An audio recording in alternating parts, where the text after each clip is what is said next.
I had not had sex yet, so I wanted to be in a really fast, hardcore band.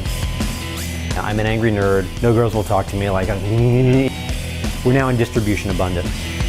So if you're telling me that Amazon is bad for culture, like seriously, fuck you. Hi, I'm Nick Gillespie with Reason TV, and today we're talking with John Fine. He's the author of the great new memoir, Your Band Sucks, What I Saw at Indie Rock's Failed Revolution But Can No Longer Hear. John, thanks for talking to us. Great to be here, Nick. Your first band of note was Bitch Magnet. How did that name go over at Oberlin College where you started the band? If there's one thing that will turn you into a frothing at the mouth, Tea Party, absolutely throwing stones at every liberal shibboleth you can get your hands on, it's going to Oberlin. Right.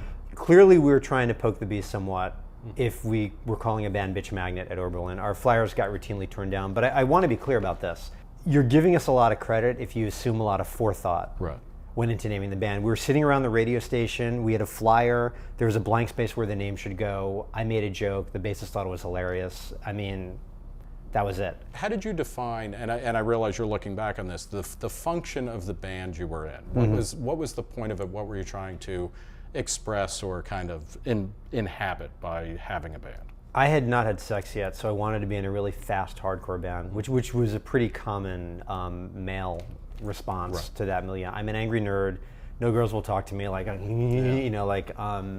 so I wanted to be in a hardcore band. Right. And that implies a certain kind of ideology to it, which I wasn't really into, but I did like hardcore. But our grievance was with like the big mass culture. I was actively angry at the radio, because radio used to be a thing, at MTV. And it wasn't just that radio was a thing, it was like there were 5 or 6 channels. There were 5 or 6 channels. There were 5 or 6 channels. Eventually you find college radio, it gets better, but there were 5 or 6 channels. You just got pounded with that stuff. Right. Journey, Bruce Springsteen, U2, all the terrible hair metal. REO Speedwagon. Oh boy. Woo! Boy. Wow. Ugh, rough, yeah.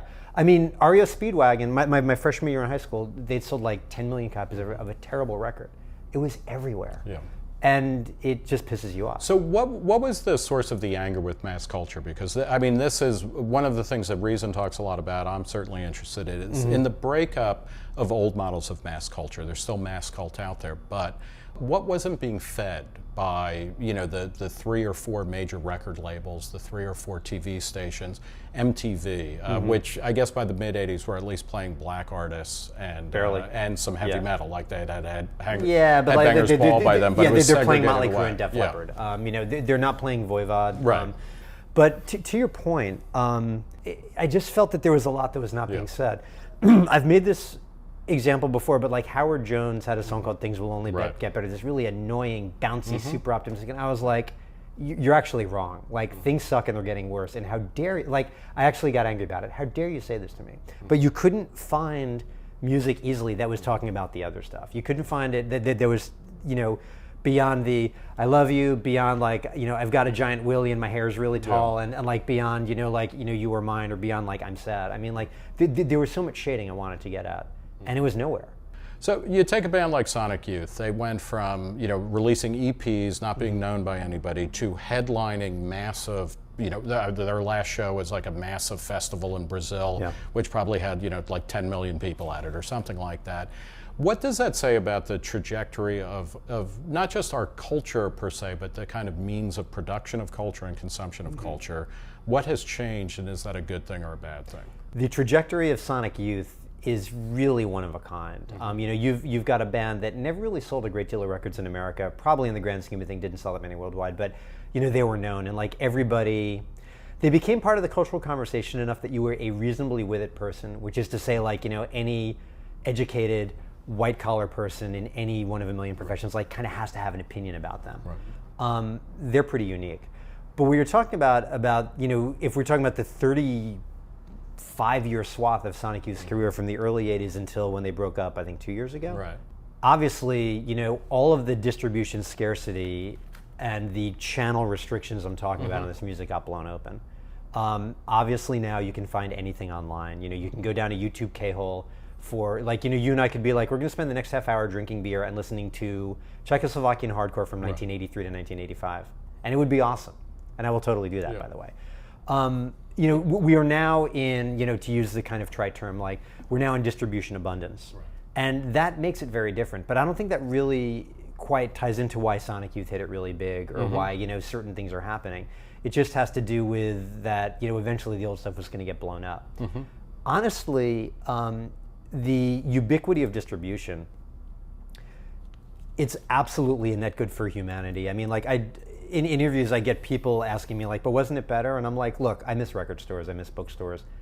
But, you know, Mark Andreessen, the investor, had a great comment in that recent New York article where he said, like, I grew up in, you know, rural Wisconsin, you know. I was 2.5 hours from the nearest bookstore in like this slightly less shitty small town. And like, I got there, like, I'm this intellectually ravenous kid. I got there, finally. It took forever to get there. I had to get a car, blah, blah, blah, blah.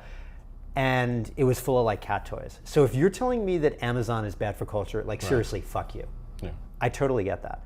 What we have now, though, is that the ubiquity of distribution means that, like, you almost have to be as insane as we were with music just to find stuff. How important is you to hate certain things? I mean, the book is called Your Band Sucks. I mean, there's a great energy. I should be asking you this. No, I'm just saying, like, how important. I mean, part of your music world seems to be it's more motivated by hating other bands than kind of positively identifying what you love. It's two. Well, first of all, it's two sides of a coin. Second of all, that it was much more important to me to identify about the stuff I hated, you know, when I was younger. Right. I mean, it's a lot easier to hate when you're like 18 and pissed off than when you're, you know, in your 40s or your 50s and you've made various accommodations with adult life. And furthermore, on balance, you're pretty happy.